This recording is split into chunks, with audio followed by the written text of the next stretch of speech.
बहुत ही important points रखने के लिए, जो दिल्ली के लिए बहुत ही इंपॉर्टेंट है, देश के लिए बहुत इंपॉर्टेंट है। हमारे member of parliament north east Delhi से मनोज तिवारी जी, हमारे सीनियर लीडर, जो दिल्ली के हर कोने का हर इशू, हर प्रॉब्लम को रोज उजागर करते हैं। तीसरी बार मेंबर ऑफ पार्लियामेंट हुए हैं दिल्ली से। मनोज तिवारी जी हमें आज बहुत ही इंपॉर्टेंट चीज हमें बताने के लिए लाए हैं, जो आया है आम आदमी पार्टी की, जो रोज ये लड़ाई लड़ रहे हैं, भाई बीजेपी का हर वर्कर यहाँ लड़ रहा है, उसको आज बताएंगे। मनोज जी।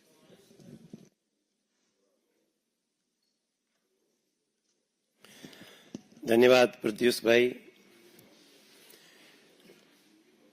दोस्तों, सबसे महत्वपूर्ण बात आज की इस प्रेस कॉन्फ्रेंस में ये है कि अभी तक तो हम लोग देखा करते थे कि किसी आरोप में, किसी घोटाले में, किसी बड़े स्कैंडल में व्यक्ति फंसा करते थे,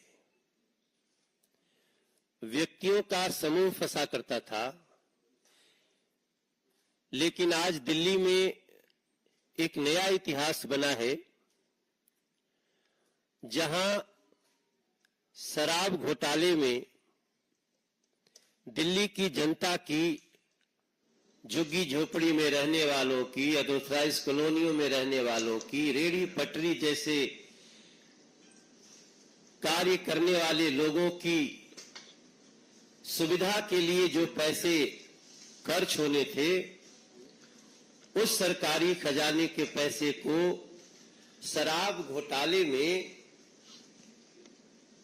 एक बड़ा लूट करने के लिए सीधे राजनीतिक पार्टी ही आरोपित हो गई है। सीधे सीधे आम आदमी पार्टी वही जांच एजेंसी के रिपोर्ट के चार्जशीट में 38 नंबर पे आम आदमी पार्टी, एक राजनीतिक पार्टी, वही आरोपित हुई है, वही चार्जशीट में इस आरोप के साथ आई है कि इस लूट की बेनिफिशियरी ये पार्टी है और उस पार्टी का नाम आम आदमी पार्टी है। अरविंद केजरीवाल जी, उनके खिलाफ जितने साक्ष्य थे, जांच चल रही थी, जिसके तहत वो गिरफ्तार भी हैं। उस अरविंद केजरीवाल ने, जिन्होंने बार बार जीवन में कहा है कि हमारे ऊपर अगर कोई छोटा सा आरोप भी लगा तो हम इस्तीफा दे देंगे। जब केस चल रहा था, जांच एजेंसियां काम कर रही थी, जगह जगह से साक्ष्य आ रहे थे, गवाह अपनी बात कर रहे थे, तब तो खैर उन्होंने नहीं दिया इस्तीफा। लेकिन आज जब वो स्वयं ईडी की चार्जशीट में दिल्ली के शराब घोटाले में 37 नंबर के आरोपी बन गए हैं, अब दिल्ली इस आशा से देख रही है कि शायद उनकी नैतिकता जागे और वो इस्तीफा दें। लेकिन जिस राजनीतिक पार्टी को ही आरोपित कर दिया गया हो किसी ऐसे शराब घोटाले में, वो पार्टी क्या करे? नैतिकता उस पार्टी के लिए आज क्या बनती है? ये सबसे बड़ा सवाल है और ये सवाल देश के हर राजनीतिक पंडित के मन में भी होना चाहिए, होगा भी, दिल्ली की जनता के मन में भी है। और हम सब सांसद के रूप में, दिल्ली के सांसद जहां जा रहे हैं, दिल्ली की जनता यही कह रही है कि इनके खिलाफ कार्रवाई होनी चाहिए। अब सवाल यह भी उठता है कि एक राजनीतिक पार्टी, आम आदमी पार्टी, जो आई ही थी करप्शन के खिलाफ एक्शन करने के लिए, उसके जितनी नैतिक बातें, जितनी कागजी बातें, जितनी मैनिफेस्टो की बातें आप अगर आज अध्ययन करते हैं, तो हमें लगता है इस देश में कोई दूसरी पार्टी इतनी नैतिकता की बात करते हुए तो नहीं आई थी जितना आम आदमी पार्टी। मेरा मानना है कि आज इस सवाल का भी जवाब पूछना चाहती है दिल्ली की जनता कि अरविंद केजरीवाल, आपने इस शराब घोटाले के एक बहुत ही महत्वपूर्ण आरोपी विजय नैयर को, उनके संबंध में आपने कहा ये मुझे नहीं, ये आतिशी जी और सौरव भारद्वाज जी, उनको रिपोर्ट करता था। तो आज दिल्ली की जनता एक सवाल करना चाहती है कि आप मुख्यमंत्री थे, विजय नैयर अगर एक सरकारी बंगले में रहता था तो बंगला किसने इसको दिया था? वो जिस बंगले में रहते थे उसकी अलॉटमेंट कैसे हुई थी, इसका जवाब तो एक चिट्ठी लिख करके जेल से दे देना चाहिए। ऐसे में आज मैं दिल्ली की जनता से भी ये प्रार्थना करूंगा, मुझे भी दिल्ली में सांसद के रूप में कार्य करते हुए मैं 11वें वर्ष में प्रवेश कर गया। तीसरी बार दिल्ली ने हमको सांसद बना के खड़ा किया, और जब हम गली में जा रहे हैं तो मैं आज ये भी बताना चाहूंगा कि दिल्ली की जनता को क्या क्या झेलना पड़ रहा है। आपको जान करके दुख होगा कि दिल्ली में 2018 के बाद जो 60 साल का हो रहा है, अब उसका बुजुर्ग पेंशन नहीं मिलता है। दिल्ली में पिछले 10 साल में एक भी किसी गरीब का नया राशन कार्ड नहीं बना है, जबकि लगभग 1,72,000 लोग out of 72 lakh total ration card धारी 72 लाख हैं, इसमें 1,72,000 लोग अभी संसार में नहीं है स्वाभाविक रूप से। उसके बाद भी एक गरीब का राशन कार्ड नहीं बना।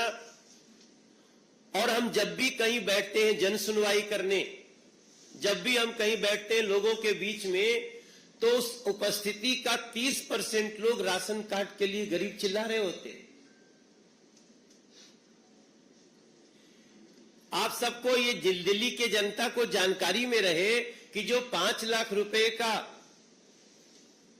फ्री ऑफ कॉस्ट इलाज पूरे देश में 55 करोड़ लोग उसमें इनरोल्ड हैं, जिसमें लगभग 70 से 74 लाख तक की आबादी दिल्ली की है।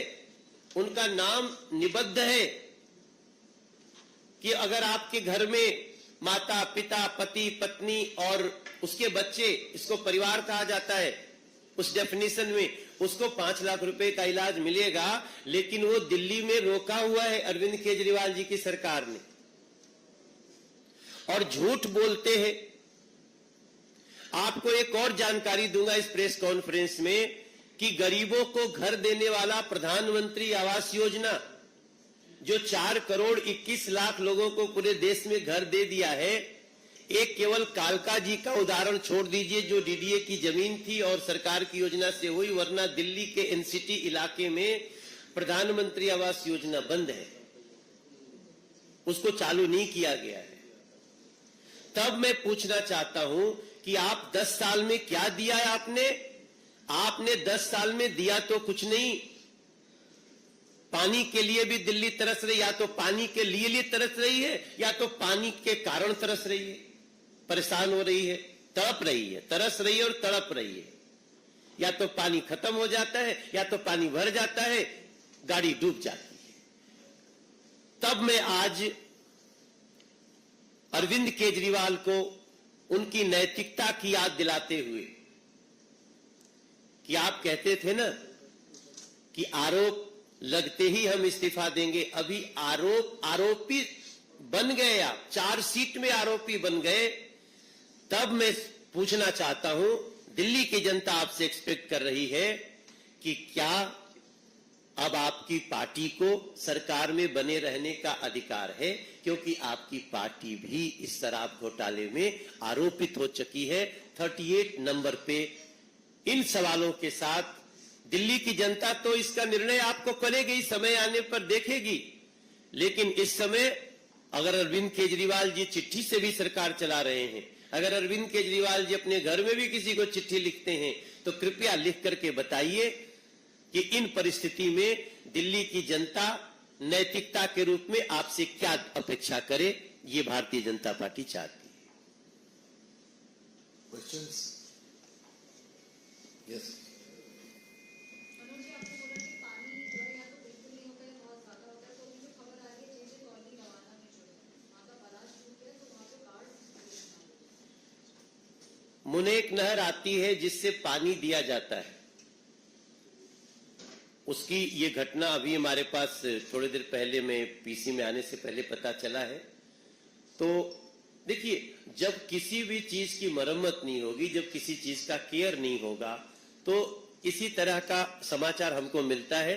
बहरहाल अभी हम लोग अपने स्तर से इसको क्या कर सकते हैं, लेकिन दिल्ली सरकार को इसमें आगे बढ़ना चाहिए और उसको ठीक करना चाहिए, क्योंकि लोग भी बहुत परेशान हैं। हम इसमें जितना सहयोग कर सकते हैं केंद्र से पूरी करने के लिए आगे बढ़े।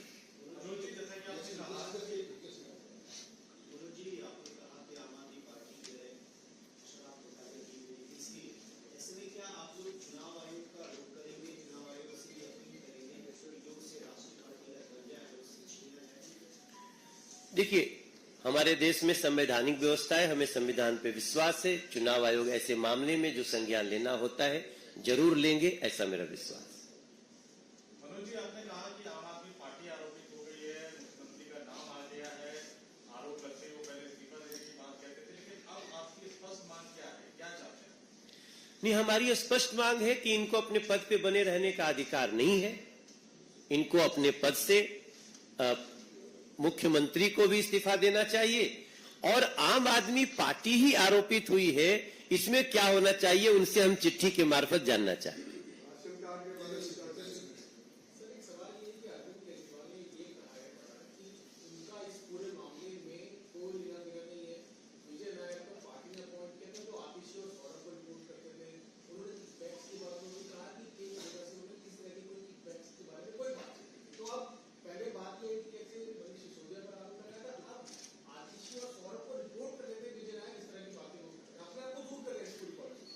देखिए, 100 करोड़ के मनी लॉन्ड्रिंग के चार्ज के साथ 45 करोड़ रुपए किस प्रकार से दिए गए हैं, इसकी पूरी जानकारी जांच एजेंसी ने दे दी है।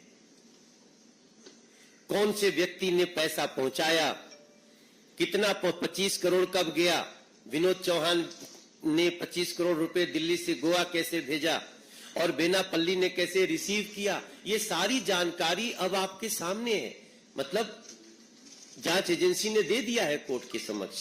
तो इसके बाद भी हम तो पूछ रहे हैं कि क्या विजय नैयर को जो घर मिला, क्या उसकी भी जानकारी अरविंद केजरीवाल जी को नहीं थी? किस हैसियत से घर मिला, कैसे घर मिला, क्यों वो इतने बड़े पौधे पे मिला? बड़े बड़े सीनियर विधायकों को ऐसा घर नहीं मिलता जैसा विजय नैयर को मिला।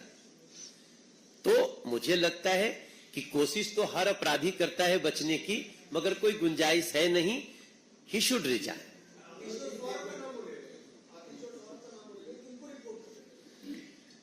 ये झूठ बोल रहे हैं वो, इसलिए झूठ बोल रहे हैं, तभी तो मैं पूछ रहा हूं कि तो क्या विजय नैयर को घर देने की भी जानकारी उनको नहीं थी?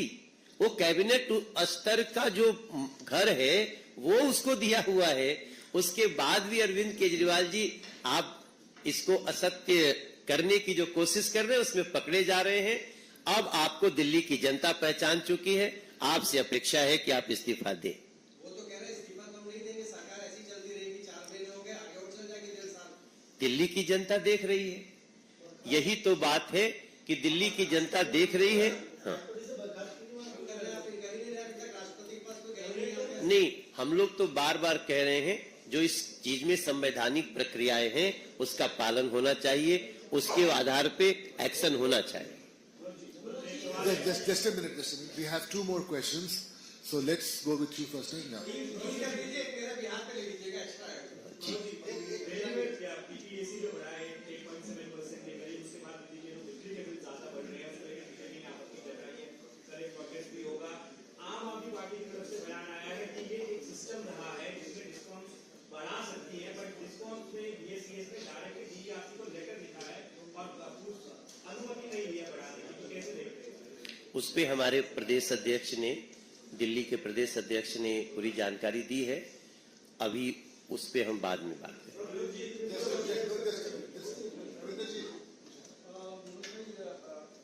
अरविंद केजरीवाल की पार्टी इंडिया अलायंस में है, उसी अलायंस के एक पार्टनर है उमर अब्दुल्ला।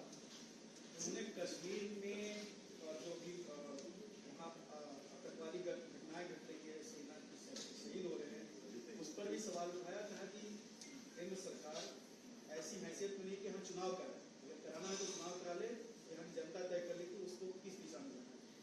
अभी थोड़े दिन पहले चुनाव हुए हैं जम्मू कश्मीर में और बहुत बड़े स्तर पे उन सम्मिलित हुए हैं। पूरे दुनिया के लोगों ने उसकी तारीफ की है। बाकी आतंकवाद का खात्मा बहुत नजदीक है।